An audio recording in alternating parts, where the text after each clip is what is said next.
فاقہ آیا ایک بار گھر میں کہ حضرت علی رضی اللہ تعالیٰ عنہ اپنی تلوار مارکیٹ میں لے کے آئے، لا کر فرمایا فوالذی فلق الحبۃ، اس ذات کی قسم جو دانے کو زمین سے اگاتا ہے، لطالما، بہت سی مرتبہ، کشفت بہ الکرب عن وجہ رسول اللہ صلی اللہ علیہ وسلم، اسی تلوار سے نبی کے ساتھ جنگوں میں جا کر میں نبی کی حفاظت کیا ہوں، ولو کان عندی ثمن ازار ما بعتہ، لیکن آج میرے گھر میں اتنا فاقہ ہے کہ اگر میرے پاس ایک کپڑا خریدنے کے پیسے ہوتے تو میں یہ تلوار نہ بیچتا، جس تلوار سے میں نبی کے ساتھ جنگ کیا، نبی کے ساتھ رہا، نبی کی حفاظت کیا، آج میرے پاس ایک لنگی خریدنے کے بھی پیسے نہیں ہیں، اگر وہ پیسے ہوتے تو اتنی برکت والی تلوار بیچنے کے لیے مارکیٹ میں نہ آتا۔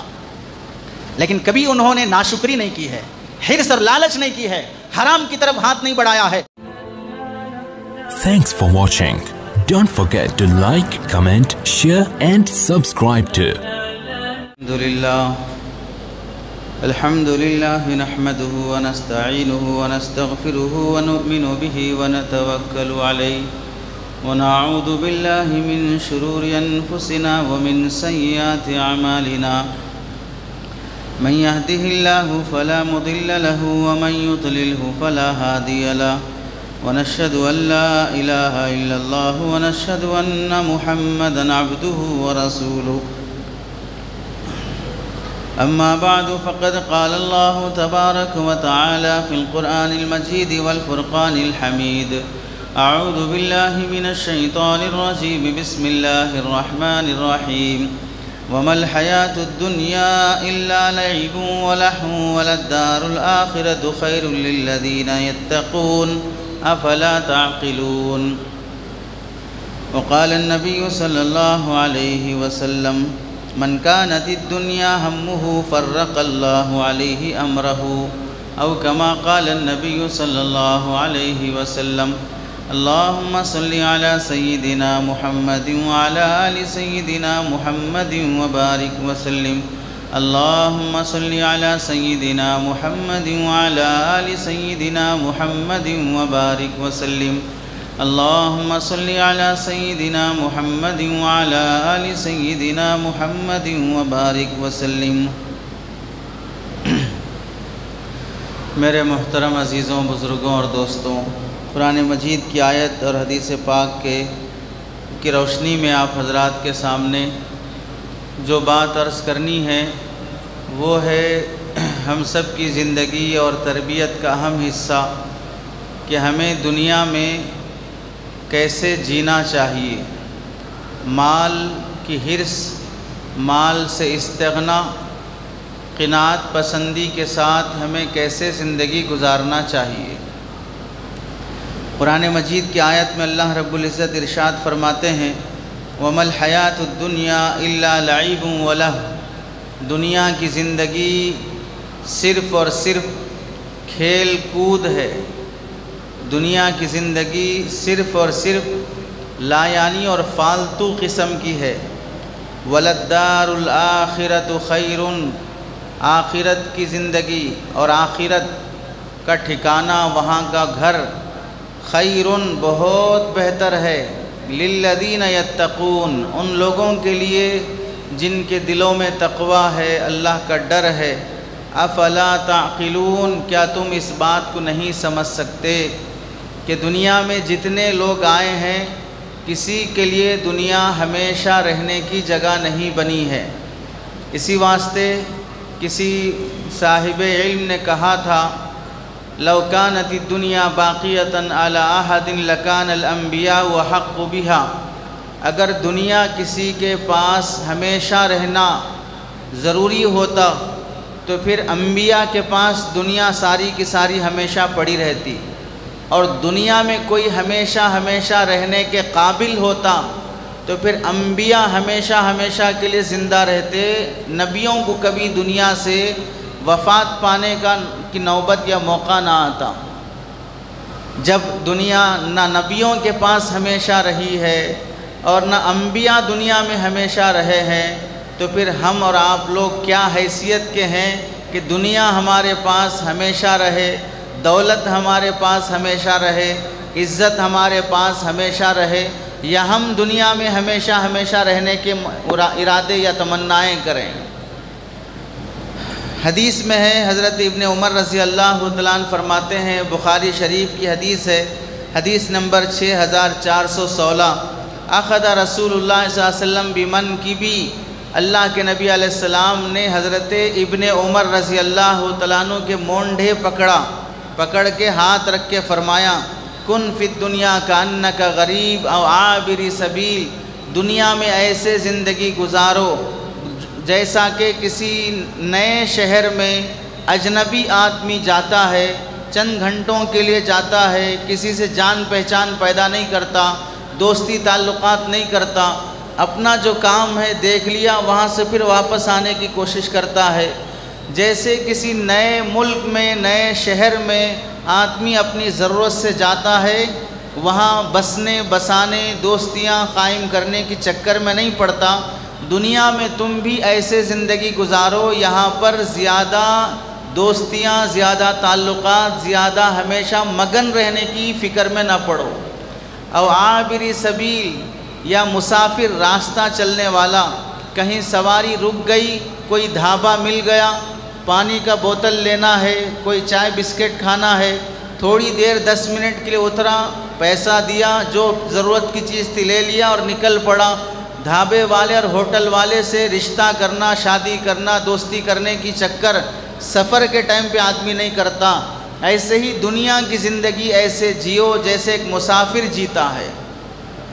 حضرت ابن عمر رضی اللہ تعالیٰ عنہ اس نصیحت کو سننے کے بعد عمل بھی ویسے ہی کیا اور اپنی حیات میں دوسروں کو ترغیب بھی ایسے ہی دیتے تھے۔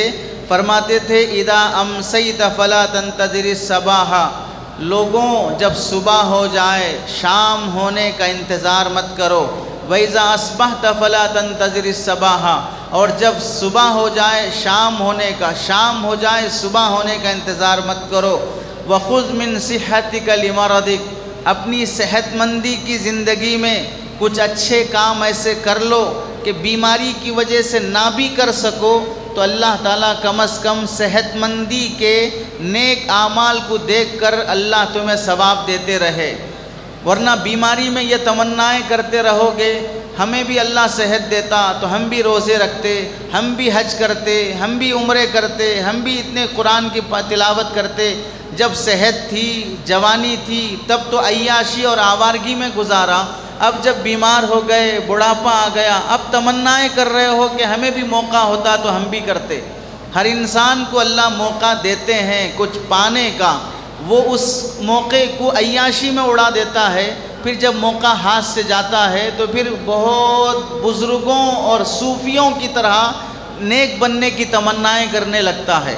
اور آگے فرماتے وَمِنْ حَيَاتِكَ لِمَوْتِكَ، اور اپنی زندگی میں کچھ کام ایسے کر لو جو تمہیں موت اور موت کے بعد کام آ سکیں، موت پر اور موت کے بعد کام آ سکیں۔ ہم لوگوں کی فکر یہ ہوتی ہے میرے جوانی اور صحت اور طاقت کی حالت میں جب تک میں مضبوط رہوں اس وقت تک میں اپنے بچوں کے لیے گھر بنا دوں، میں اپنی فیملی کے لیے فلاں ملکی اور پراپرٹی خرید کے چھوڑ دوں، میں ہر بیٹی کے لیے گھر دلا دوں، میں ہر بچے کو ایک ذاتی مکان دلا دوں، جب تک میں صحت مند ہوں سب کر دینا چاہ رہا ہوں۔ یہ فکر تو ہر مسلمان کی ہوتی ہے۔ کیا کبھی ایسا بھی سوچا میرے مرنے کے بعد جن بیٹیوں کو میں گھر دے رہا ہوں، جن بیٹوں کو میں گھر دے رہا ہوں، پراپرٹیاں دے رہا ہوں، حلال حرام کی تمیز کے بغیر، بہنوں کی وراثت مار کر، پارٹنر کا حق مار کر، پڑوسی کو لوٹ کر، گاہک کو جھوٹ اور دھوکہ دے کر میں کما کے اپنی نسل کے حوالے جو کر کے جا رہا ہوں، میری موت پر ان میں کون ساتھ آنے والے ہیں؟ میرے مرنے کے بعد قبر میں کون ساتھ آنے والے ہیں؟ پھر میرے دنیا سے جانے کے بعد حشر کے میدان میں کون میری مدد کرنے والا ہے؟ فاتحہ پڑھنے کے لیے، قبر پر ایصال ثواب کے لیے بھی اپنی اولاد 3 دن آئے گی زیارت کے نام سے، 10 دن آئے گی 10ویں کے نام سے، 40 دن آئے گی چہلم کے نام سے، اس کے بعد پھر جب یہ رسم ختم ہو جائے گی لوگ بھولنا بھی شروع کر لیں گے۔ یاد رکھنے کی بھی ایک لمٹ متعین کر لی ہے اولاد نے، زیارت میں یاد کر لو، 10ویں میں یاد کر لو، 11ویں میں یاد کر لو، برسی میں یاد کر لو، چہلم میں یاد کر لو، اس کے بعد پھر پورا سال بھول جاؤ، اسی باپ کی پراپرٹی اور اسی باپ کے گھر میں عیاشی کرتے رہو، لیکن کبھی ثواب پہنچانے کا خیال بھی نہیں آئے گا۔ تم ایسے دنیا سے مر رہے ہو، تمہاری یہ اولاد بھی جب بڑی ہوگی وہ بھی یہی سوچے گی میرے جیتے جی میں اپنے بیٹوں کو مکان دلا دوں، میری بیٹیوں کو مکان دلا دوں، وہ بھی ویسے ہی مر رہے ہیں۔ پھر ان کی جب اولاد، تمہارے پوتے پوتیاں جب ہوتی ہیں، وہ بھی یہی سوچتے ہیں کہ میری اولاد کو میں ذاتی گھر دلا دوں، فلاں پراپرٹی دے دوں۔ ایک چین سسٹم چلا رہا ہے دنیا پالنے کا، دنیا بسانے کا۔ حضرت ابن عمر فرماتے ہیں کچھ تو اپنی موت کے لیے بھی کر لیا کرو۔ حدیث میں آتا ہے جب انسان مرتا ہے تو لوگ جنازے میں شریک ہونے والے پوچھتے ہیں اپنی اولاد کے لیے بھی کچھ چھوڑ کے مرا نہیں مرا، اور فرشتے جو جنازے میں آتے ہیں وہ پوچھتے ہیں اپنی قبر کے لیے بھی کچھ لے کے آ رہا نہیں لے کے آ رہا ہے۔ دنیا کے لوگوں کی فکر ہوتی ہے کہ اپنے پیچھے والوں کو کیا چھوڑ کے جا رہا ہے، اور فرشتے پوچھتے ہیں اپنے آگے کے لیے کیا چھوڑ کے جا رہا ہے۔ اور حدیث میں آتا ہے من کانت الدنیا ہمہ فرق اللہ علیہ ہمہ فرق اللہ علیہ امرہ، جس کا پورا غم، فکر، سوچ صرف اور صرف دنیا کمانے میں لگ جاتی ہے، فرق اللہ علیہ امرہ، اللہ تعالیٰ اس کے کاموں کو بکھیر دیتے ہیں۔ 24 گھنٹوں میں 20 کام کرنا، 20 جگہ جانا، تھک جانا، پریشان ہو جانا، نہ بیوی کو ٹائم، نہ ماں باپ کو ٹائم، نہ اللہ اور اس کے رسول کو ٹائم۔ وجعل فقرہ بین عینیہ، اور اللہ اسے آنکھوں کے سامنے غریبی دکھاتے رہیں گے، میں کتنا بھی کما رہا ہوں کچھ بھی نہیں ہو رہا ہے، کیوں میں اوپر نہیں آ رہا ہوں، کیوں میں ترقی نہیں کر رہا ہوں۔ یہ فیلنگ اسے ہمیشہ غم اور پریشان اور بیمار کر کے رہے گی۔ وَلَمْ يَأْتِهِ مِنَ الدُّنْيَا إِلَّا مَا كُتِبَتْ لَهُ، اور سنو ما کتب لہ، دنیا اسے اتنی ہی ملے گی جتنا اسے لکھ دیا گیا ہے مقدر میں، چاہے وہ 100 بار ہاتھ پیر مار لے اتنا ہی ملے گا جتنا لکھا ہوا ہے۔ حضرت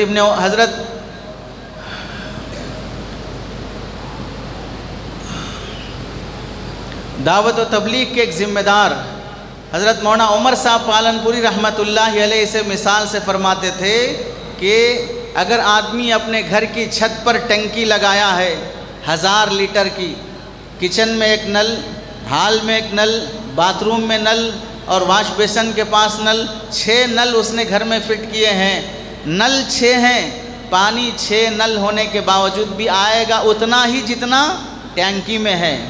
اگر 6 نل کی جگہ پر 12 نل لگا لے گا تو 1000 کی ٹینکی میں 1000 لیٹر ہی ہے، 1000 لیٹر کا ہی پانی 12 نلوں میں آئے گا۔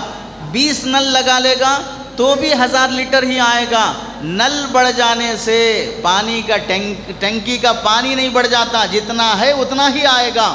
ایسے ہی دکانیں بڑھ گئی، ملگیاں بڑھ گئی، بزنس کے سورسز بڑھ گئے، لیکن آئے گا اتنا ہی جتنا اوپر لکھا ہوا ہے۔ اس واسطے اللہ جب دنیا میں مگن دیکھتے ہیں کسی بندے کو تو اس کے پورے معاملات کو بکھیر دیتے ہیں، پریشان حال کر دیتے ہیں۔ وَمَنْ كَانَتِ الْآخِرَةُ نِيَّتُهُ، اور جب جس کی آخرت مقصد بن جاتی ہے، جَعَلَ اللَّهُ لَهُ أَمْرَهُ، تو اللہ اس کے کاموں کو سمیٹنا شروع کر دیتے ہیں۔ زیادہ دوڑ بھاگ نہیں ہے، مختصر کام ہے، سکون سے جی رہا ہے۔ وَجَعَلَ غِنَاهُ فِي قَلْبِهِ، اور اللہ اسے دل سے غنی بنا دیتے ہیں۔ دل سے غنی ہونا یہ بہت بڑی دولت ہے۔ مال دولت، بلڈنگ، کار، بنگلہ، یہ سب ہو یا نہ ہو، دل میں یہ خیال ہے کون کتنا بڑا بھی مالدار ہو، جھک مارے مجھے کیا لینا دینا اس سے۔ یہ انسان کے اندر جب پیدا ہو جاتا ہے کسی مالدار سے مجھے کچھ لینا دینا نہیں ہے، تو وہ سب سے بڑی مالداری ہے۔ پھر کسی کے سامنے جھکنا، تلوے چاٹنا، چاپلوسی کرنا، مکاری کرنا، پیچھے پیچھے دم بن کے پھرتے رہنا، چمچے بن کے پھرتے رہنا، اس سب کی ضرورت نہیں پڑتی ہے جب دل میں یہ آ جاتا ہے مجھے کسی انسان کے مال دولت سے کچھ لینا دینا نہیں ہے۔ آج سب سے بڑی مصیبت یہ ہے کسی بھی مالدار کو دیکھ لو، دل میں یہ خیال آنا شروع ہو جاتا ہے بہت بڑا مالدار ہے، کیا کر لے گا، بہت بڑا مالدار ہے، مجھے کفن پہنائے گا، مجھے جوڑا پہنائے گا، مجھے کچا پہنائے گا، کیا کرے گا اس کی مال دولت سے، مجھے کیا لینا دینا ہے۔ اور مالدار بھی یہ سمجھنے لگ جاتا ہے میں جب اتنا کروڑ پتی ہوں تو سامنے والے کو میرے جھکنا چاہیے۔ کیوں جھکے تیرے سامنے؟ تیری دولت تیری خاطر ہے، تیری نسل کی خاطر ہے، تیری دولت امام کی خاطر تھوڑی ہے، تیری دولت علماء کی خاطر تھوڑی ہے، تیری دولت ہر غریب کی خاطر تھوڑی ہے کہ جو تجھے دیکھے تیرے سامنے جھکنا شروع کر دے۔ یہ غنائے قلب یہ بہت بڑی دولت ہے۔ اور پھر اللہ کے نبی فرماتے ہیں آتت الدنیا وہی راغمۃ، اور دنیا اس کے پاس خود ذلیل ہو کر آئے گی، دنیا اس کے پاس خود ذلیل ہو کر آئے گی۔ اسے بزرگوں نے مثال سے سمجھایا، کوئی بھی دودھ والا بھینس یا گائے خریدتا ہے، کتنے لیٹر دودھ دیتی ہے یہ پوچھ کر خریدتا ہے، کتنے کلو گوبر دیتی ہے یہ پوچھ کر نہیں خریدتا ہے۔ آخرت کی مثال دودھ کی سی ہے، دنیا کی مثال گوبر کی سی ہے۔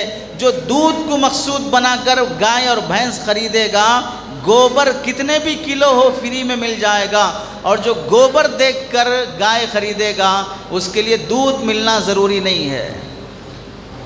حدیث میں آتا ہے، حضرت سہل بن سعد الساعدی رضی اللہ تعالیٰ عنہ راوی ہیں، ایک صحابی اللہ کے نبی کے پاس آئے پر عرض کرنے لگے دلنی علی عمل اذا عملتہ احبنی اللہ واحبنی الناس، یا رسول اللہ مجھے کوئی ایسا کام بتا دیجئے کہ میں وہ کام کر لوں، اللہ کی محبت بھی مل جائے، بندوں کی محبت بھی مل جائے، میں اللہ کا بھی محبوب بن جاؤں اور بندوں کا بھی محبوب بن جاؤں۔ تو اللہ کے نبی علیہ السلام نے کیا فرمایا؟ ازہد فی الدنیا، مال دولت دل سے نکال دو، اس کی محبت دل سے نکال دو۔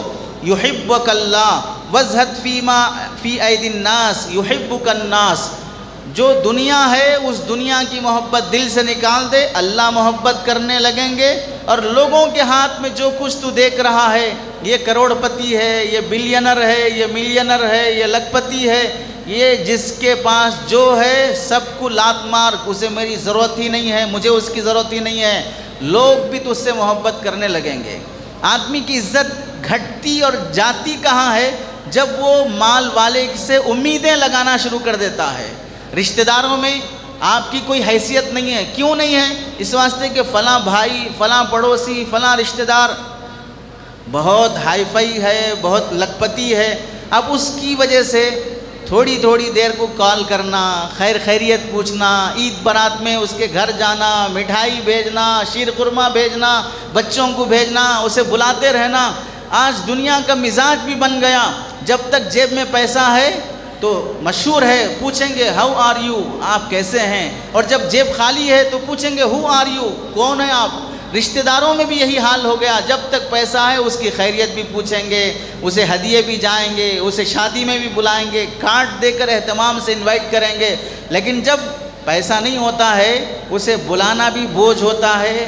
مشکل سے فون سے دعوت دے دیا، آ گیا تو سب کے ساتھ بیٹھ کے کھا کے نکل گیا، اہتمام سے اس کی خیریت اور اس کی صلہ رحمی کی فکر بھی نہیں کی جاتی، کیونکہ الناس باللباس، لوگوں کی عزت بھی ان کے کپڑے دیکھ کر ہوتی ہے، لوگوں کی عزت بھی ان کی حیثیت دیکھ کر، اسٹیٹس دیکھ کر ہوتی ہے۔ تو اللہ کے نبی علیہ السلام نے فرمایا لوگوں کے پاس جو کچھ ہے اس سے منہ موڑ لے، ان سے مجھے کچھ لینا دینا نہیں ہے، تب جا کے لوگ سمجھیں گے میں اتنا بڑا مالدار ہوں لیکن مجھے منہ بھی نہیں لگاتا ہے، میں دیکھتا بھی نہیں ہے میری طرف، آتا بھی نہیں ہے، مجھ سے بات کرتا بھی نہیں ہے، تب معلوم ہوگا کہ اس کے نزدیک میری کوئی حیثیت نہیں ہے، اس کے نزدیک میری کوئی حیثیت نہیں ہے، تب وہ جھک کر آئے گا اور اپنا تعلق خود بڑھانے کی کوشش کرے گا۔ علماء میں سے ایک بڑے عالم گزرے ہیں عباسی دور کی خلافت کے، اس زمانے میں وہ بڑے مولانا مسجد میں درس دے رہے تھے، اور اس زمانے کا بادشاہ بڑا سخت ظالم تھا، معائنہ کرنے کے لیے نکلتا تھا، سروے کرنے کے لیے، ہوتے ہوتے مدرسہ آیا، دیکھا بچے پڑھ رہے ہیں اور مولانا کے پیر میں چوٹ لگی تھی، درد تھا تو پیر لمبا کر کے بیٹھے تھے۔ بادشاہ داخل ہوا، وزیر لوگ سب دیکھ رہے ہیں کہ سروے کرنے کے لیے آیا ہے، مولانا جیسے بیٹھے ہیں ویسے ہی بیٹھے رہے، نظر اٹھا کر بھی نہیں دیکھا، پیر بھی نہیں موڑا، تو سب لوگوں نے یقین کر لیا کہ بادشاہ کا دماغ پھر جائے گا، اب یہ انہیں قتل کرنے کا حکم دے دے گا۔ سب معائنہ کرنے کے بعد چلا گیا، جانے کے بعد اس نے ایک تھیلی اشرفیوں سے بھری ہوئی ہزاروں لاکھوں روپے کے سونے کے سکے تھیلی میں رکھ کر وزیر سے کہا لے جا کے ان مولانا کو ہدیہ دو جو بچوں کو مدرسہ پڑھا رہے تھے۔ جب وہ وزیر اشرفیوں کی تھیلی لے کر آیا تو انہوں نے پوچھا کیا ہے؟ بادشاہ نے آپ کو ہدیہ بھیجا ہے۔ تو کیا بہترین جملہ انہوں نے فرمایا، جا کے اپنے بادشاہ سے کہہ دو من یمد رجلہ لا یمد یدہ، جو اپنا پیر پھیلاتا ہے وہ کسی کے سامنے اپنا ہاتھ نہیں پھیلاتا ہے، جو اپنا پیر پھیلاتا ہے وہ کسی کے سامنے اپنا ہاتھ نہیں پھیلاتا ہے۔ جب بادشاہ کے آنے پر میں پیر موڑنا بھی گوارا نہیں کیا تو اس بادشاہ سے میں کیا امید لگاؤں گا کہ وہ مجھے کچھ ہدیہ دے گا۔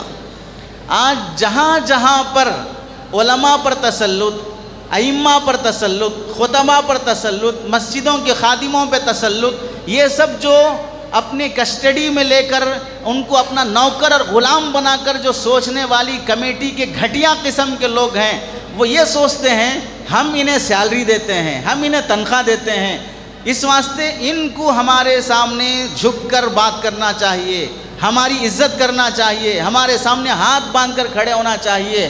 ہم ایسے لوگوں سے بہت ہی پیار سے بولنا چاہتے ہیں، جتنے لوگ بھی مسجدوں کے خادم ہیں وہ اللہ اور اس کے رسول کے گھر کے خادم ہیں، کسی کے باپ کے نوکر نہیں ہیں، کمیٹی کے باپ کے نوکر نہیں ہیں، اور جو پیسہ ان کو ان کی خدمت پر ملتا ہے وہ اللہ کی طرف سے ان کے خدمت کا معاوضہ ہے۔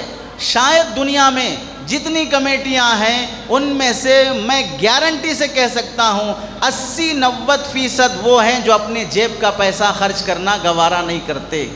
10% بندے شاید نیک دل ہوں گے جو اپنے جیب کا پیسہ مسجد کو لگانا گوارا کرتے ہوں گے، خدمت میں علماء کی پیش کرنا ضروری سمجھتے ہوں گے، ورنہ تو اللہ کے بندوں کو جو اپنی ذمہ داری کا احساس ہے، ہمیں پبلک سیوا کرنے والوں کی سیوا کرنا چاہیے، اس سے جو مل رہا ہے اسے سمجھتے ہیں کہ ہم دے رہے ہیں، تم دے رہے ہو، اپنے بیٹے کی کمائی سے دے رہے ہو، اپنے محنت کی کمائی سے دے رہے ہو۔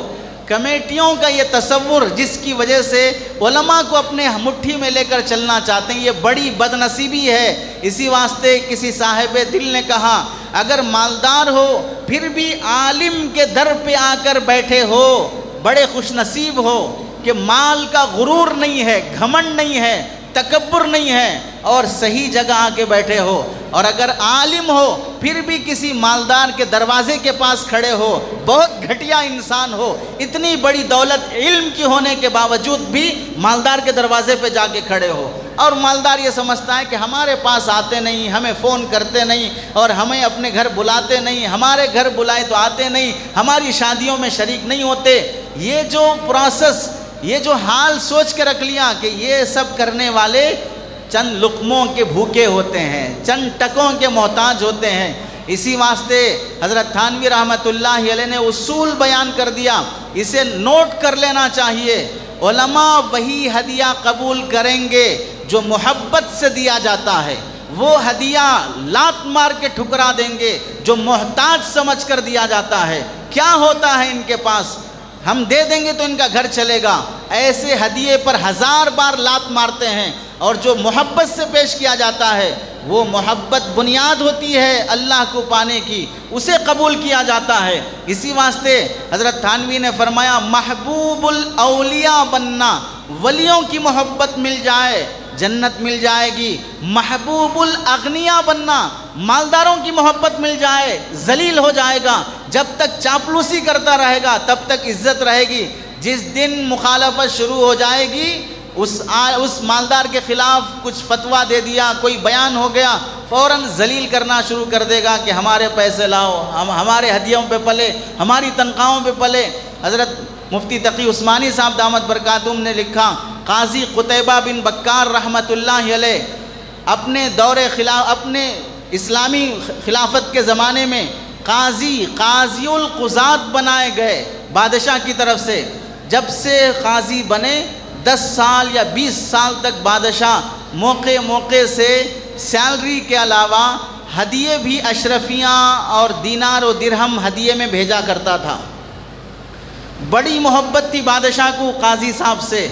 چند سال گزرنے کے بعد بادشاہ سے کچھ غلطی ہو گئی تو پھر بادشاہ نے فوراً کہا کہ مولانا جو ہمارے خلاف بیان کر رہے ہیں یا ہمارے خلاف فتویٰ دے رہے ہیں ان سے جا کے کہو ہم سے ایک بار غلطی ہو گئی تو حرام اور ناجائز کا فتویٰ دے دیے، 20 سال تک ہمارے ہدیے لیتے رہے، جا کے کہو ان سے کہ پورے 20 سال کے ہدیے ہمارے واپس کرے۔ حالانکہ اللہ کے نبی نے فرمایا ہدیہ دینے کے بعد پھر اگر واپس مانگتے ہو، اس کی مثال ایسی ہے جیسے کتا قے کرنے کے بعد، وامٹنگ کرنے کے بعد پھر اسے کھا لیتا ہے۔ جیسے کتا وامٹنگ کے بعد کھاتا ہے، کتنی بدبو اور گھٹیا ہوتا ہے، ویسے ہی ہدیہ دینے کے بعد واپس مانگنا یہ اسی طرح گھٹیا عمل ہے۔ جب ان کے پاس وزیر آیا اور کہا بادشاہ کا حکم ہے کہ پورے سال اب تک جتنے لیے ہدیے واپس کرو، تو مولانا گئے، دروازہ کھولا، ایک چھوٹا سا کمرہ تھا جس میں مکڑیوں نے جالا تن دیا تھا، کہا اسے ہٹاؤ، اندر جاؤ، پہلے سال سے لے کر اب تک جتنے ہدیے تمہارے بادشاہ نے تھیلی میں باندھ کر بھیجے ہیں، ایک تھیلی کھول کر بھی نہیں دیکھا ہوں، سب اٹھا کے پھینک کے رکھا ہوں، سب اٹھا کے لے جاؤ یہاں سے۔ یوں سمجھتے ہو کہ ہم مالداروں کے ٹکڑوں پہ پلتے ہیں؟ پورے ہدیے تمہارے بادشاہ کے پڑے، اٹھا کے لے جاؤ یہاں سے۔ جسے اللہ نے مقام دیا ہے دنیا والے اس کی حیثیت گھٹا نہیں سکتے، اور دنیا والے جسے مقام دیتے ہیں اللہ تعالیٰ اسے گھٹانا چاہے تو دیکھ لو اس موجودہ الیکشن میں، جس کے بارے میں سوچ بھی نہیں سکتے تھے کہ یہ پارٹی میں آ جائے گا، وہ کیسے پارٹی میں آ گئے، اور جس کے بارے میں سوچ بھی نہیں سکتے تھے اس کی پارٹی ہار جائے گی، کیسے وہ ہار گئی ہے۔ ذلیل کرنا، عزیز بنانا یہ اللہ کے ہاتھ میں ہے۔ حدیث میں آتا ہے، اللہ کے نبی علیہ السلام فرماتے ہیں، مسند احمد کی روایت ہے، من احب دنیاہ اضر آخرتہ ومن احب آخرتہ اضر بدنیاہ فآثروا ما یبقى علی ما یفنی۔ جو شخص دنیا سے محبت کرتا ہے اس کی آخرت کا خسارہ ہو جاتا ہے، اور جو آخرت سے محبت کرتا ہے اس کے دنیا کا نقصان ہوتا ہے۔ لیکن عقل مند وہ ہے جو فنا ہونے والی چیز کی خاطر باقی رہنے والی چیز کا خسارہ نہ کر لے، باقی رہنے والی چیز کو پالے، اور دنیا کا خسارہ ہوتا ہو تو ہونے دے، اس واسطے کہ یہاں ہمیشہ کسی کو رہنا نہیں ہے۔ اب یہاں سے سمجھو اس حدیث کی روشنی میں، علماء کے پاس، دین کے خدام کے پاس مال دولت زیادہ نہیں ہوتی ہے، اس کی وجہ سے لوگ سمجھتے ہیں کہ مولویوں کے پاس کیا ہوتا ہے، علماء کے پاس کیا ہوتا ہے۔ وجہ یہ ہے کہ انہوں نے آخرت کو ترجیح دی ہے، اس واسطے دنیا کا نقصان ہوگا۔ وہ اگر دنیا کو ترجیح دیں گے تو آخرت کا نقصان ہوگا، تو انہوں نے آخرت کو چنا ہے دنیا کے مقابلے میں، اور دنیا دار نے دنیا کو چنا ہے آخرت کے مقابلے میں۔ ایسے ہی عام انسانوں میں بہت سے لوگ نیک ہیں لیکن مالدار نہیں ہیں، اور بہت سے مالدار ہیں لیکن نیکی کا تصور ان کی زندگی میں نہیں ہے۔ تو حقیقی مالدار کون ہے؟ جو آخرت کا مالدار ہے۔ حقیقی غریب کون ہے؟ جو آخرت کا غریب ہے۔ دنیا کی غریبی اور دنیا کی مالداری چند دن کی ہے، سانس نکل گئی، جنازے اٹھ گئے، کوئی نہیں کہے گا فلاں مالدار کا جنازے کی نماز کب ہے، میت کی جنازے کی نماز کب ہے، نام بھی لینا گوارا نہیں کریں گے۔ تو یہاں حضرت نبی کریم صلی اللہ علیہ وسلم فرماتے ہیں آخرت کا خسارہ ہو جاتا ہو یہ بڑا خسارہ ہے، دنیا کا خسارہ ہو یہ کوئی بڑا خسارہ نہیں ہے۔ اسے حضرت شیخ سعدی رحمۃ اللہ علیہ نے مثال سے سمجھایا، ایک چھوٹا بچہ سڑک پر کھیل رہا تھا، ماں باپ مالدار تھے، اس کے ہاتھ میں سونے کی انگوٹھی پہنائی تھی، ایک چور دیکھا، وہ ٹافی لے کے آیا، اس بچے سے کہا ٹافی کھاؤ گے؟ بچہ تو ٹافی پسند کرتا ہے، کہا ہاں مجھے پسند ہے، مجھے دے دو ٹافی۔ تو وہ چور کہنے لگا یہ جو تمہارے ہاتھ میں انگوٹھی ہے اسے چوس کے دیکھو۔ بچے نے چوسا، کوئی مزہ نہیں آ رہا ہے، ٹافی دیا، اسے چوس کے دیکھو کون میٹھا لگ رہا ہے دونوں میں۔ بچے نے کہا ٹافی میٹھی ہے، تو اب انگوٹھی چاہیے یا ٹافی چاہیے؟ بچے نے کہا مجھے ٹافی چاہیے، انگوٹھی لے لو۔ سونے کی انگوٹھی دے دیا، 1 روپے کا چاکلیٹ لے لیا۔ اب کون عقل مند ہے جو اس بچے سے کہے گا نہیں بہت عقل مند بچہ ہے، میٹھی چیز لیا ہے، پھیکی چیز چھوڑ دیا ہے؟ اللہ کے بندوں، جیسے اس بچے کی نادانی ہے، اس نے سونے کی انگوٹھی دے دیا، 1 روپے کی ٹافی لے لیا۔ اگر وہ سونے کی انگوٹھی رکھتا، سونے کی انگوٹھی سے ٹافی کی دکان خرید سکتا تھا، لیکن اس نے ظاہری لذت اور مزے کو دیکھا، اس کی قیمت نہیں پہچانا۔ ویسے ہی ہر انسان آخرت کے معاملے میں چھوٹا بچہ ہے۔ وہ دنیا کی لذت کی خاطر آخرت کی قیمت بھلا رہا ہے، جنت کی قیمت بھول رہا ہے۔ وہ دیکھ رہا مزے کس میں آ رہے ہیں، مزے حلال حرام کی تمیز کیے بغیر کھانے میں آ رہے ہیں، مزے بیوی کے علاوہ دوسری عورتوں کو گھورنے میں آ رہے ہیں، مزے حلال کے بجائے شراب پینے میں آ رہے ہیں، مزے عیاشی کرنے میں آ رہے ہیں۔ جس میں مزہ آ رہا ہے اس میں مگن ہو رہا ہے تو وہ اس نادان بچے کی طرح ہے جو ظاہری لذت کی خاطر آخرت بلا رہا ہے۔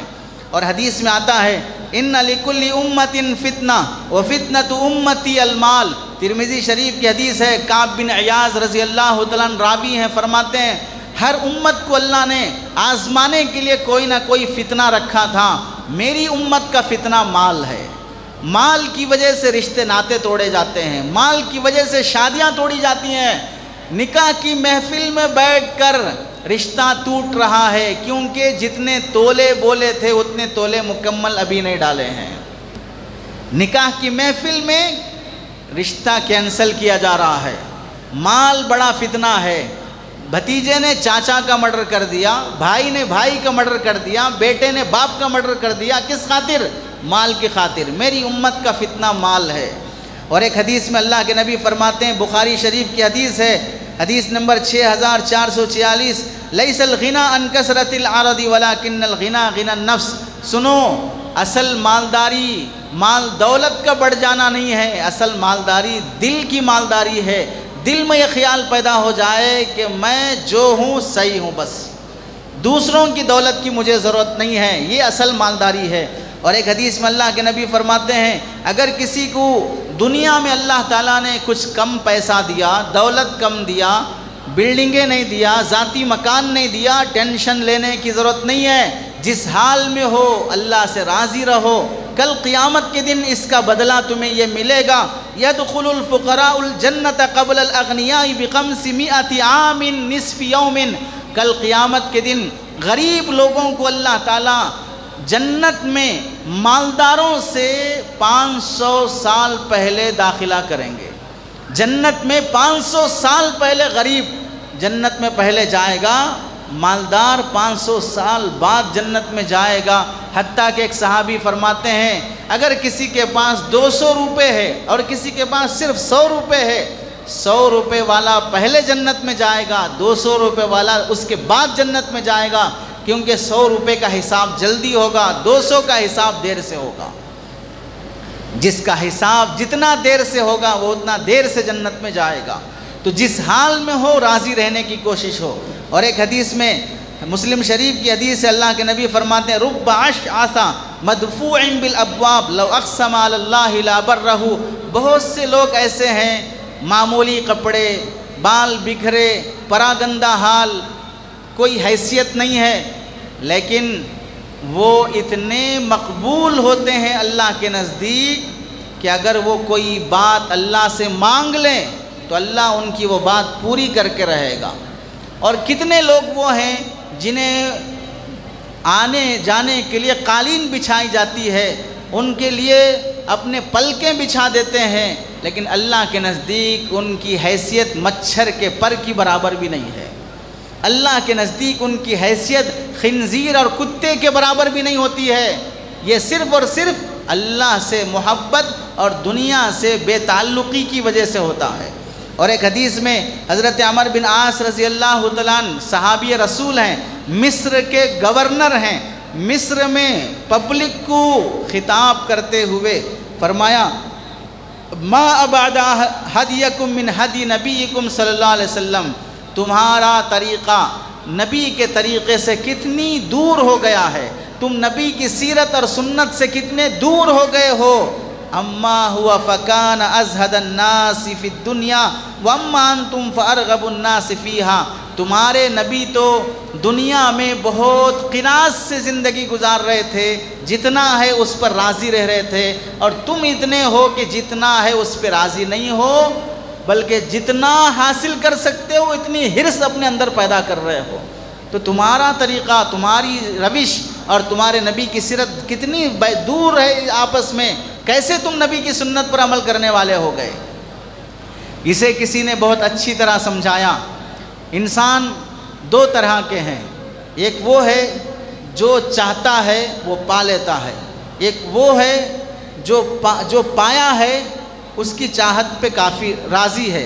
مثلا اسے یوں سمجھو، جو تمہارے پاس جو تم چاہتے ہو اسے حاصل کر لو، جو تم چاہتے ہو اسے حاصل کر لو، ایک طریقہ۔ دوسرا طریقہ، جو تمہیں حاصل ہے اسے پسند کر لو، جو تمہیں حاصل ہے اسے پسند کر لو۔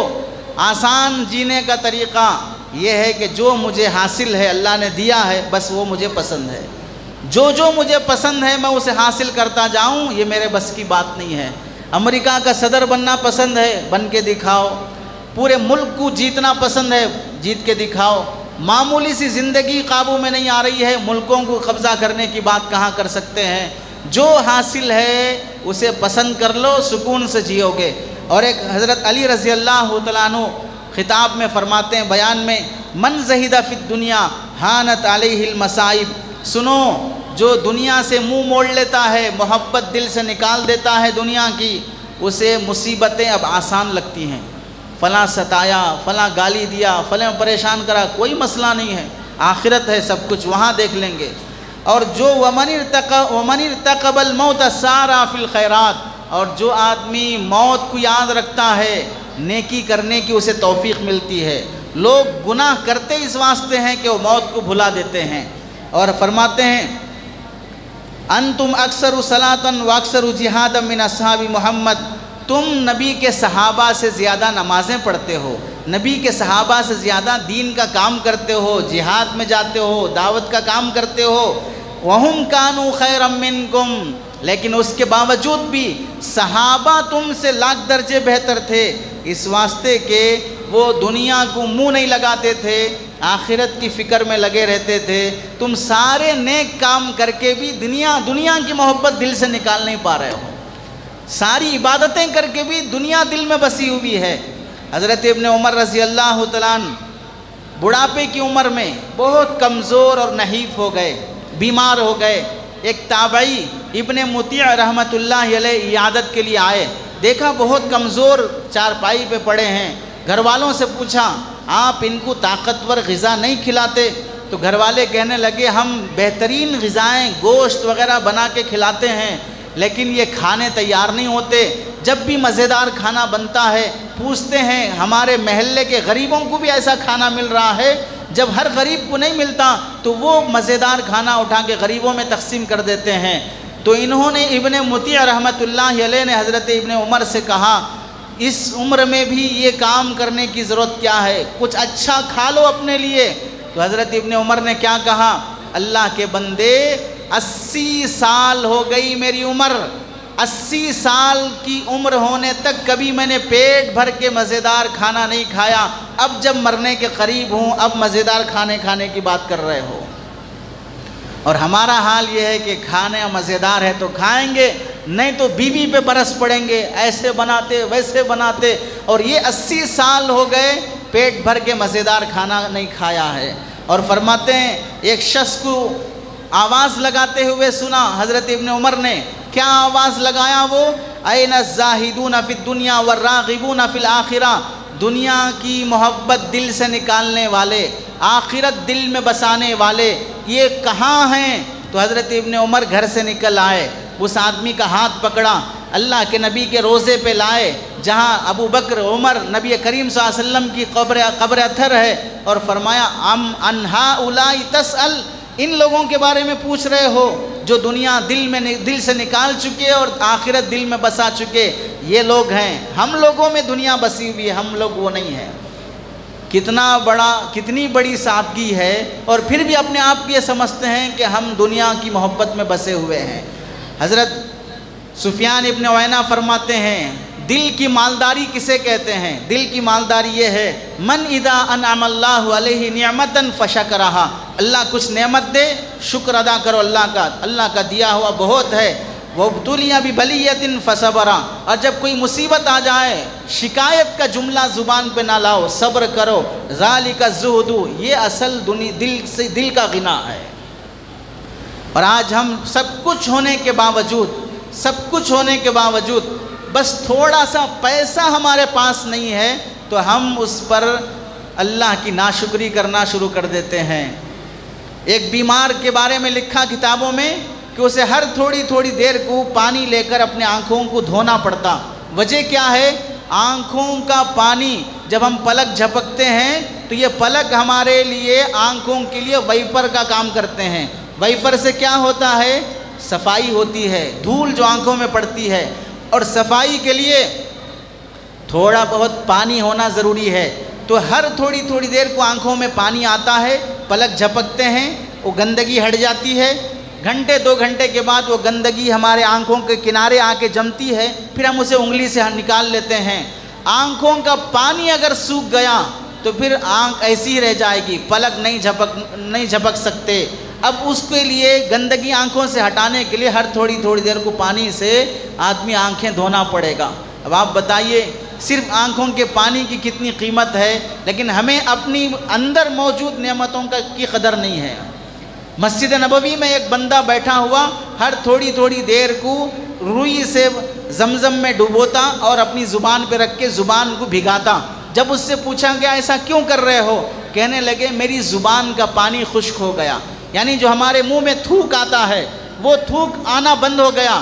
اب میں جب بات کرتا ہوں تو بات کرنے کے لیے بھی تری ضروری ہے، اگر تھوک آنا بند ہو گیا تو زبان تالو سے لگ جائے گی، پھر آواز نہیں نکلے گی۔ وہ تھوک جس کی ہمارے نزدیک بھی کوئی حیثیت نہیں ہے، اسے بھی پانے کے لیے آدمی کتنا علاج کرنا پڑتا ہے۔ ہمیں لاکھوں نعمتیں اللہ نے دی ہیں، لیکن صرف چند ٹکے کاغذ کے چند ٹکڑے نہ ہونے کی وجہ سے اس رب کی ہم نافرمانی اور اس کی شکایت ناشکری شروع کر دیتے ہیں۔ حسن بصری رحمت اللہ علیہ نے پبلک کو جب اس زمانے کے لوگوں کو دیکھ کے فرمایا، یا سبحان اللہ رفعوا الطین، ان لوگوں نے مٹی کی دیواریں بہت بلند کر دی، ووضعوا الدین، اور دین کو دفن کر دیا۔ عمارتیں بلند کر دی ہیں لیکن دین کو انہوں نے دفن کر دیا۔ ورکبوا البرازین، اور سواریاں بہترین بنا لیے، واتخذوا البساتین، اور بہترین وینچرز بنا لیے، وتشبہوا بالضحاکین، اور دنیا کمانے والوں کے جیسے دنیا دار بن کے رہ گئے۔ فذروہم فسوف یعلمون، چھوڑو انہیں اپنی حالت پہ رہنے دو، ایک دن آئے گا دین چھوڑ کر دنیا میں مگن رہنے والے اپنا انجام دیکھ لیں گے۔ موت پر انہیں حقیقت نظر آئے گی، مرنے کے بعد آنکھیں کھلے گی، انہیں اپنی حالت پہ رہنے دو۔ تو معلوم ہوا وہ دنیا جو دین کے بغیر آتی ہے، وہ مال جو اللہ کی نافرمانی کے ساتھ آتا ہے، وہ ہماری ترقی نہیں ہے، وہ ہمارے قبر کا گڑھا ہے، وہ دوزخ کا عذاب ہے۔ لوگ خوش ہوتے ہیں حرام کما کر، جھوٹ سے کما کر، دھوکے سے کما کر۔ یہ حرام طریقے کی کمائی ہماری ترقی نہیں ہے، ہمارے لیے آخرت کا انگارہ ہے، جہنم کا عذاب ہے۔ اور حضرت حسن بصری رحمت اللہ علیہ فرماتے ہیں، سنو دنیا کی محبت اتنی بڑی منحوس چیز ہے۔ بنی اسرائیل سب سے پہلے وہ نبیوں کی اولاد ہیں، اللہ کی عبادت کرتے تھے، جب ان کے پاس بھی دنیا آنا شروع ہو گئی تو نبیوں کی اولاد ہو کر بھی وہ بتوں کی پوجا شروع کر لیے۔ نبیوں کی اولاد ہو کر بھی وہ بتوں کی پوجا شروع کر لیے۔ دنیا اتنی منحوس چیز ہے، وہ پکے مومن اور مسلمان کو بھی کافر بنا کر چھوڑ دیتی ہے۔ اور آگے فرماتے ہیں، دنیا اگر سمجھو سونے سے بنی ہوئی ہے، آخرت اگر پتھر سے بنی ہوئی ہے، تو بھی ہمیں چاہیے تھا ہم سونے کی دنیا کو لات مار کر پتھر سے بنی ہوئی آخرت پہ ہم دل نچھاور کر دیتے۔ لیکن افسوس، آخرت تو سونے چاندی سے بنی ہے، دنیا پتھر سے بنی ہے۔ تمہیں اتنی بھی عقل نہیں آتی کہ پتھروں سے بنی ہوئی دنیا پہ دل لگا رہے ہو اور سونے چاندی سے بنی ہوئی جنت سے غافل بنے سو رہے ہو۔ کتنی بہترین نصیحت فضیل بن عیاض رحمت اللہ علیہ نے فرمائی۔ اور صحابہ کی زندگی میں دیکھیں، صدیق اکبر رضی اللہ تعالیٰ عنہ، ان کے گھر والی نے میٹھا کھانے کی خواہش ظاہر کی کہ بہت دن ہو گئے میٹھا کھائے ہوئے، تو امیر المؤمنین خلیفۃ المسلمین، جو نبی کے بعد جن کا مقام ہے صحابہ میں، مسلمانوں میں، وہ صدیق اکبر فرماتے ہیں میرے پاس اتنے پیسے نہیں ہیں کہ تمہیں میٹھا کھلا سکوں۔ گھر والی نے کہا کہ ہمارے کھانے میں روٹی اور سالن جو بنتا ہے تھوڑا تھوڑا روزانہ میں کم کر لوں گی، پیٹ کا فاقہ برداشت کر لیں گے، چند دن یا چند مہینوں کے بعد جب کچھ پیسے جمع ہو جائیں تو پھر وہ پیسے سے ہم میٹھا کھا لیں گے۔ حضرت ابو بکر رضی اللہ عنہ نے کہا جیسے تمہاری مرضی۔ چند مہینے یا چند دن گزرنے کے بعد گھر کے کھانے میں سے تھوڑے تھوڑے پیسے جمع کر کے گھر والی نے کہا یہ 2 درہم یا 2 اشرفیاں بن گئی ہیں، اس سے ہم میٹھا بنا لیں گے۔ حضرت ابو بکر رضی اللہ تعالیٰ عنہ نے کیا کیا؟ معلوم ہوا کہ ہمیں 2 اشرفیاں بیت المال سے ایکسٹرا مل رہی ہیں، اس واسطے ہمیں میٹھا کھانے کی بھی حیثیت ہماری ہو گئی ہے، اور وہ 2 درہم لے جا کے بیت المال میں جمع کر دیا۔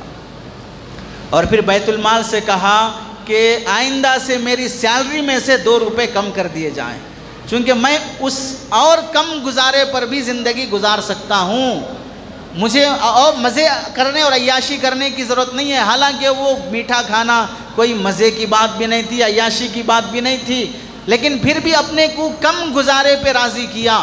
کتاب اشہر مشاہیر الاسلام جلد نمبر 1 صفحہ نمبر 93، حضرت عمر رضی اللہ تعالیٰ عنہ کی زندگی دیکھیں، وہ بھی پونی دنیا کے حکمران ہیں، بادشاہ ہیں۔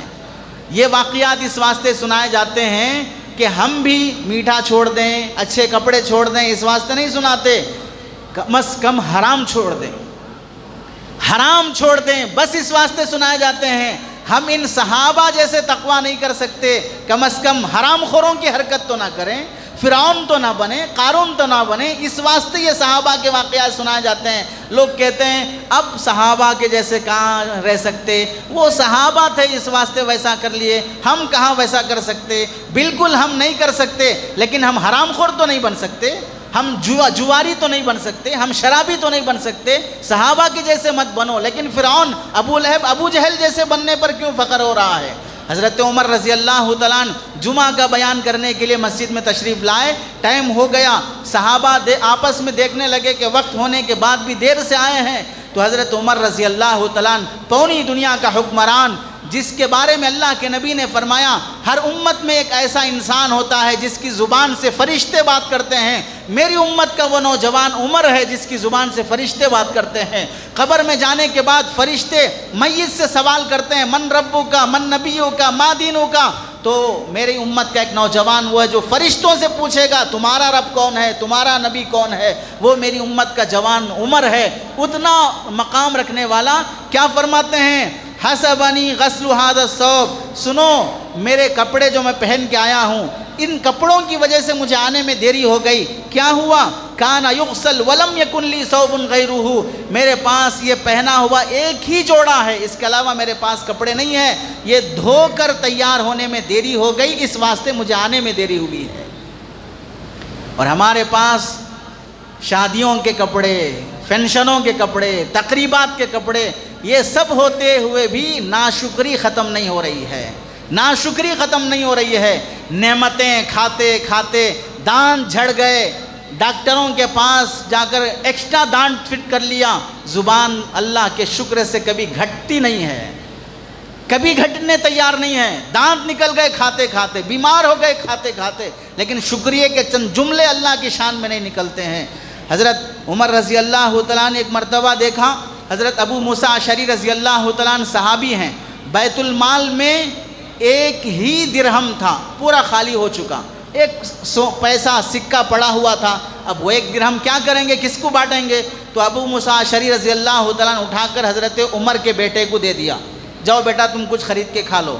حضرت عمر کو معلوم ہوا کہ میرے بیٹے کو بیت المال کا 1 درہم دیا گیا ہے، ابو موسیٰ اشعری رضی اللہ تعالیٰ عنہ کو بلایا اور ڈانٹتے ہوئے فرمایا کیا پوری امت کا بوجھ عمر کے گردن پہ رکھنا چاہتے ہو؟ وہ 1 درہم جو بیت المال کا ہے اس میں پوری امت کا حق ہے، تم عمر کے بیٹے کو کیسے اٹھا کے دیتے ہو؟ اور بیٹے کو بلا کر کہا کہ بیٹا فوراً وہ پیسہ جا کے بیت المال میں جمع کرو۔ کیا حیثیت ہے 1 درہم کی، جو پڑا ہوا تھا وہ اٹھا کے دے دیا، لیکن کیسی امانت داری کی زندگی تھی۔ مصر سے یا ملک شام سے خوشبو آئی غنیمت کے مال میں، ٹیکس میں، جزیے میں، تو وہ جب سارے مسلمانوں کو تقسیم کرنا ہے، حضرت عمر کی گھر والی نے کہا میں وہ شیشیاں بھر بھر کے عورتوں میں تقسیم کر دوں گی۔ تو حضرت عمر نے فرمایا نہیں، آپ تقسیم نہیں کر سکتے۔ کیوں نہیں کر سکتے؟ شیشیاں بھرتے وقت جو عطر تمہاری انگلیوں کو لگے گا اس کا حساب کون دے گا؟ شیشیاں بھرتے وقت جو خوشبو تم سونگو گی اس کا حساب کون دے گا؟ یہ گویا کہ عمر کے گھر والے بیت المال سے ایکسٹرا پیسہ حاصل کر رہے ہیں، یہ تمہیں عطر تقسیم کرنے کی اجازت نہیں ہے۔ کتنا احتیاط تھا ان کی زندگی میں۔ بیٹے کو دیکھا سامنے گوشت رکھا ہوا کھا رہے تھے، تو حضرت عمر نے پوچھا بیٹا گوشت ہے کہاں سے آیا؟ بیٹا ہچکچاتے ہوئے کہنے لگا ابو جان بہت دن ہو گئے گوشت کھائے ہوئے، اس واسطے آج دل کیا تو کھانے کے لیے منگا لیا۔ تو حضرت عمر نے فرمایا جو دل مانگا وہ کھانا شروع کر دو گے؟ غریبوں کا خیال نہیں آئے گا کہ ہر گھر میں اس طرح کا کھانا مل رہا ہے؟ اپنے بیٹے کو کئی دنوں کے بعد گوشت کھاتا ہوا دیکھ کر بھی آخرت کی یاد دلائی۔ اور ہم ہر ہفتہ آؤٹنگ پہ جاتے ہیں، ہوٹل جاتے ہیں، گھر والی کو مندی کھلانا ضروری ہے، اس کے باوجود بھی کھانے کے بعد کی دعا بھی پڑھنے کی توفیق نصیب نہیں ہوتی ہے۔ بتائیے ہم مسلمان ہیں یا وہ مسلمان تھے؟ اگر وہ مسلمان ہیں تو ہم کیا ہیں؟ ہم مسلمان ہیں تو پھر وہ کون تھے؟ کہاں ہے ہمارے اور ان کے اسلام میں فرق؟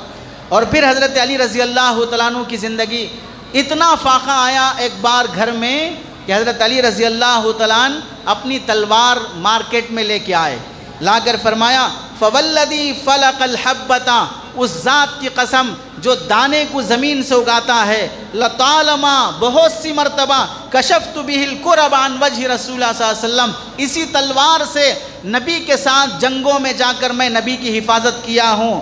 ولو کان عندی ثمن ہزار ما بعتہ، لیکن آج میرے گھر میں اتنا فاقہ ہے کہ اگر میرے پاس ایک کپڑا خریدنے کے پیسے ہوتے تو میں یہ تلوار نہ بیچتا۔ جس تلوار سے میں نبی کے ساتھ جنگ کیا، نبی کے ساتھ رہا، نبی کی حفاظت کیا، آج میرے پاس ایک لنگی خریدنے کے بھی پیسے نہیں ہیں۔ اگر وہ پیسے ہوتے تو اتنی برکت والی تلوار بیچنے کے لیے مارکیٹ میں نہ آتا۔ لیکن کبھی انہوں نے ناشکری نہیں کی ہے، حرص اور لالچ نہیں کی ہے، حرام کی طرف ہاتھ نہیں بڑھایا ہے۔ حضرت ابو ذر رضی اللہ تعالیٰ عنہ بہت قناعت پسند تھے، جنگل میں جا کر ایک چھوٹی مسجد بنا کر جھاڑ کے نیچے چھوٹی سی جھونپڑی بنا کر رہتے تھے۔ ایک آدمی ادھر سے گزرا، ان کے گھر میں رکا، دیکھنے لگا گھر میں کیا چیز ہے، پانی کا مٹکا ہے، ایک چٹائی ہے، ایک مصلی ہے، بس اس کے علاوہ کچھ نہیں ہے۔ تو پوچھنے لگا آپ کے گھر کا سامان کہاں ہے؟ تو حضرت ابو ذر نے فرمایا ان لنا بیتا نوجہ الیہ صالح متاعنا، ہمارا ایک اور گھر ہے، جو بھی ہمارا اچھا سامان ہوتا ہے ہم وہ گھر میں پہنچا دیتے ہیں۔ تو اس نے کہا بھائی یہاں جب تک رہو گے یہاں بھی تو کچھ سامان ہونا چاہیے آپ کے گھر میں گزارے کے لیے۔ تو حضرت ابو ذر نے فرمایا ان صاحب البیت لا یدعنا فیہ، گھر کا جو اونر ہے وہ ہمیں ہمیشہ یہاں رہنے نہیں دیتا ہے، کب یہاں سے خالی کرا دے گا نہیں معلوم، اس واسطے ہم یہاں زیادہ سامان نہیں رکھتے۔ اس نے پوچھا میں سمجھا نہیں، تو وہ کہنے لگا ہمارا اصل گھر آخرت میں ہے، جو ہمارا اچھا سامان ہے وہ صدقے خیرات سے ہم وہاں پہنچا دیتے ہیں، اب جہاں رہتے ہیں اس گھر سے ہم کب خالی ہو جائیں گے نہیں معلوم، کب فرشتہ آئے اور لے جائے نہیں معلوم، اس واسطے یہاں کے لیے ہم کچھ نہیں رکھتے ہیں، وہاں کے لیے اٹھا کے رکھتے ہیں۔ کس بہترین انداز سے ہر آدمی کو سمجھا دیا ہمارا اصل گھر جنت ہے، وہاں کے لیے سامان بھیجنا ہے۔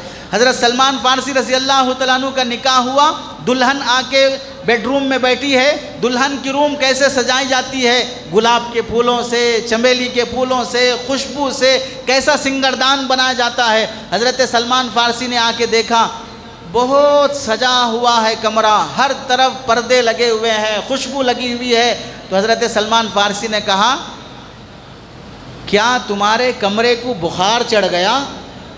انسان کو جب بخار چڑھتا ہے تو بیڈ شیٹ اڑا دیتے ہیں، ویسے تم دیواروں کو بیڈ شیٹ اڑا دیے ہو، کیا کمرے کو بخار آ گیا؟ یا نہیں تو کعبۃ اللہ مکے سے نکل کر یہاں تمہارے گھر میں آ گیا کہ کعبے کو اتنا سجایا نہیں گیا جتنا تم اپنے گھر کو سجا رہی ہو۔ حالانکہ کس کا روم ہے؟ بیڈ روم دلہن کا ہے، پہلی رات ہے، ہر آدمی سجاتا ہے۔ حضرت سلمان فارسی فرمانے لگے اگر سجاوٹ سے کسی کی عظمت بڑھتی تو کعبۃ اللہ کی عظمت بڑھنا چاہیے تھا، حالانکہ کعبۃ اللہ سجا ہوا نہیں ہے پھر بھی اس کی عظمت کتنی ہے۔ کعبۃ اللہ میں کوئی ڈیکوریشن نہیں ہے لیکن عظمت کتنی ہے۔ پھر اس کے بعد جب اپنی بیوی کو پہلی رات ہی قناعت، شکر، دنیا کی محبت دل سے نکالنے کی جب انہوں نے 10-15 منٹ کی تقریر اپنی بیوی کے سامنے کی تو بیوی دلہن پہلی رات کی کیا کہنے لگی؟ اشہدک باللہ، میں تمہیں اللہ کی قسم دے کے کہتی ہوں ان کل ما فی البیت صدقۃ، میرے گھر میں میرے باپ باپ نے کپڑے، سونا، زیور، سامان جو کچھ بھی دیا ہے سب اللہ کے لیے صدقہ ہے، جو نوکر میرے دیے ہیں سب اللہ کے لیے صدقہ ہے، بس مجھے چند مٹھی گیہوں دے دیجئے، میں اسی پر آپ کے ساتھ ساری زندگی گزارا کر لوں گی۔ تربیت کیسی ہوتی ہے! آج رشتے بھی کیے جاتے ہیں تو ایسے لٹیروں کے ساتھ، شرابی ہے کوئی مسئلہ نہیں، جواری ہے کوئی مسئلہ نہیں، حرام خور ہے کوئی مسئلہ نہیں، لیکن ذاتی مکان ہے، ویل سیٹل ہے، اچھا بالکل اپنی جگہ پر پرفیکٹ ہے، ذاتی مکان، بینک بیلنس فلاں ہے، اس واسطے شادی کر دو، چاہے اللہ کا باغی اور نافرمان کیوں نہ ہو۔ اور وہاں پر پہلی رات کی دلہن کو ہی پورا صدقہ خیرات کرایا جا رہا ہے۔ انتخاب رشتوں کا بتایا گیا کہ دینداری کی بنیاد پہ کرو، اور تو اور کس قدر تعجب کی بات ہے، حضرت عمر رضی اللہ تعالیٰ عنہ نے حضرت سعید بن عامر رضی اللہ تعالیٰ عنہ صحابی کو حمص کا گورنر بنا کر بھیجا۔ حمص ایک شہر کا نام ہے، وہاں کا گورنر بنا کے بھیجا۔ چند سالوں کے بعد حمص کے لوگ حضرت عمر کے پاس آئے، پوچھنے لگے حضرت عمر سے، اپنے گاؤں شہر کے حالات سنائے، تو حضرت عمر نے گاؤں کے حالات سن کر اندازہ کیا کہ لوگ غریبی میں چل رہے ہیں، تو کہا کہ اپنے اپنے شہر کے غریبوں کے نام لکھو، میں مدینے سے ان کے لیے کچھ ہدیہ تحفہ بھیجاؤں گا۔ جب غریبوں کی فہرست بننے لگی اس میں ایک نام آیا سعید بن عامر، تو حضرت عمر نے تعجب سے پوچھا یہ سعید بن عامر کون ہے؟ تو لوگوں نے کہا ہمارا گورنر۔ حضرت عمر کی آنکھوں سے آنسو نکل گئے، روتے ہوئے پوچھا تمہارا گورنر غریبوں کی فہرست میں، اس کے بھی گزارے کے لیے کچھ نہیں ہے؟ تو لوگوں نے کہا امیر المومنین پورے شہر میں جتنے غریب ہیں سب سے بڑا غریب ہے، 2 مہینے گزر جاتے ہیں، گورنر ہے لیکن گھر میں چولہا نہیں جلتا ہے، اتنی سادگی سے جیتا ہے، کھانے کو نہیں ہوتا ہے تو روزے پہ زندگی گزار لیتا ہے۔ تو حضرت عمر نے روتے ہوئے، کیسے مخلص بندے ہیں جو قوم کی خدمت میں لگے ہیں، حضرت عمر نے 1000 سونے کی اشرفیاں ہدیہ کے طور پر سعید بن عامر کو بھیجا۔ جب گورنر کے گھر وہ سونے کی اشرفیاں پہنچی، غم اور افسوس کے مارے ایسی چیخ ماری، گھر والی اٹھ کر باہر آ گئی اور پوچھا کیا ہو گیا، کیا کوئی ایسی مصیبت آ پڑی کہ امیر المومنین کا انتقال ہو گیا؟ تو سعید بن عامر کہنے لگے نہیں، اس سے بڑی مصیبت ہے۔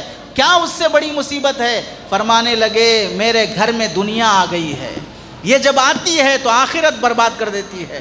تو بیوی بھی کتنی منجھی ہوئی اور تربیت یافتہ تھی، اس میں پریشان ہونے کی بات کیا ہے؟ اس کا تو حل ہمارے پاس موجود ہے۔ محلے کے جتنے غریب ہیں سب کے نام مجھے معلوم ہیں، آپ میرے حوالے کر دیجئے، کل تک پورا صدقہ خیرات ہو جائے گا۔ دوسرا دن کا سورج غروب ہونے سے پہلے پھر گھر خالی ہو گیا، جتنا آیا تھا سب غریبوں میں تقسیم کر دیا۔ کیسے تھے مخلص! آج صرف ایک MLA بن جائے، کارپوریٹر بن جائے، کسی دکان کا اونر بن جائے، دیکھ لو کیسی دنیا لوٹ لی جاتی ہے، کیسے اپنی نسلوں کو پال لیا جاتا ہے۔ ہارنے کے بعد لندن، UK، دبئی میں اپنے سیٹل ہونے کے لیے پہلے سے سسٹم بنا لیا جاتا ہے، وہاں گورنر ہو کر بھی 4 مہینے ہو جاتے، گزارے کو نہیں ملتا۔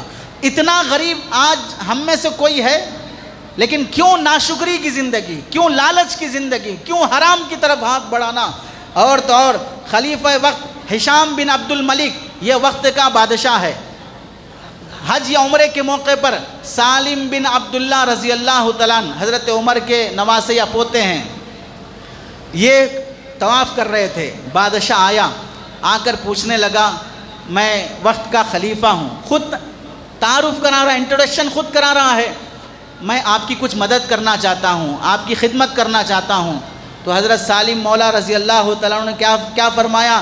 انی لا استحی من اللہ ان اسأل فی بیت اللہ غیر اللہ، مجھے اللہ سے شرم آتی ہے کہ کعبۃ اللہ کے سامنے کھڑے ہو کر غیر اللہ کے سامنے میں اپنی حاجت بیان کروں۔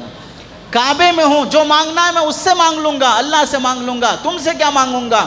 تو وقت کا گورنر ہو کر بھی خالی ہاتھ مدد نہیں کر سکا، خدمت نہیں کر سکا، افسوس کرتے ہوئے کعبے کے باہر جا کے کھڑا ہوا۔ حضرت باہر کب تشریف لائیں گے؟ جب باہر تشریف لائیں اب کہنے لگا اب تو آپ کعبۃ اللہ میں نہیں ہیں، اب آپ بتائیے میں آپ کی کیا خدمت کروں؟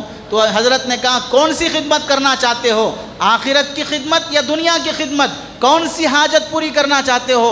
کہنے لگا آخرت کی حاجت ہم کیا پوری کریں گے، آپ تو آخرت کما لیے، دنیا کی کوئی حاجت ہے تو بتائیے میں وہ پوری کر دیتا ہوں۔ تو حضرت سالم مولا نے کیا فرمایا، ما سألت من یملکها فکیف اسأل من لا یملکها، اللہ کے بندے دنیا بنانے والے سے میں نے دنیا کا سوال نہیں کیا ہے، تجھ سے کیا میں دنیا کا سوال کروں گا؟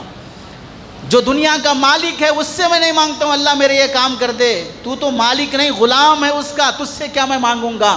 ایسی استغنا کہ دنیا والوں سے کچھ لینا نہیں ہے، جو مانگنا اللہ سے لینا ہے۔ اور دیکھیں عمر بن عبدالعزیز رحمۃ اللہ علیہ اپنے زمانے کے کتنے بڑے خلیفہ ہیں، خلیفہ راشد، جب وفات کا وقت آیا اپنے بیٹوں کو ایک اشرفی بھی نہیں ملی وراثت میں، لیکن تربیت ایسی ہوئی اولاد کی کہ مرنے کے چند مہینوں کے بعد، وفات کے چند مہینوں کے بعد ہی ایک اشرفی بھی وراثت میں نہیں ملنے والے وہ بچے ایک وقت میں ہزار گھوڑے ساز و سامان کے ساتھ اللہ کے راستے میں صدقہ کرنے کے قابل بن گئے۔ اللہ نے انہیں اتنی دولت عطا کر دی، اور اسی زمانے کا بادشاہ اپنے بیٹوں کو لاکھوں روپے کی پراپرٹی دے کے مرا، لیکن تربیت نہیں ہوئی اولاد کی۔ چند مہینوں کے بعد دنیا نے دیکھا اس بادشاہ کے بیٹے جو لاکھوں روپے پراپرٹی میں پائے تھے، عیاشی میں اڑا کر مسجد کی سیڑھیوں پہ بھیک مانگنے کے لیے بیٹھ گئے۔ اس لیے غنا پیدا کرو، قناعت پیدا کرو، راضی رہو اپنے فیصلے پر، اللہ کے فیصلے پر، محتاج نہ بنو لوگوں کے، سوال نہ کرو، ہاتھ نہ پھیلاؤ، اور یہ امید مت رکھو کہ ہمیں دنیا والے کچھ کر دیں گے، جو کچھ کرنے والا ہے اللہ ہے۔ ساری مصیبتیں تبھی آتی ہیں کہ ہم دنیا والوں سے امید لگا لیتے ہیں۔ اللہ سے دعا ہے کہ اللہ تعالی ہمیں صحیح سمجھ نصیب فرمائے۔ آمین۔ وآخر دعوانا ان الحمد للہ رب العالمین۔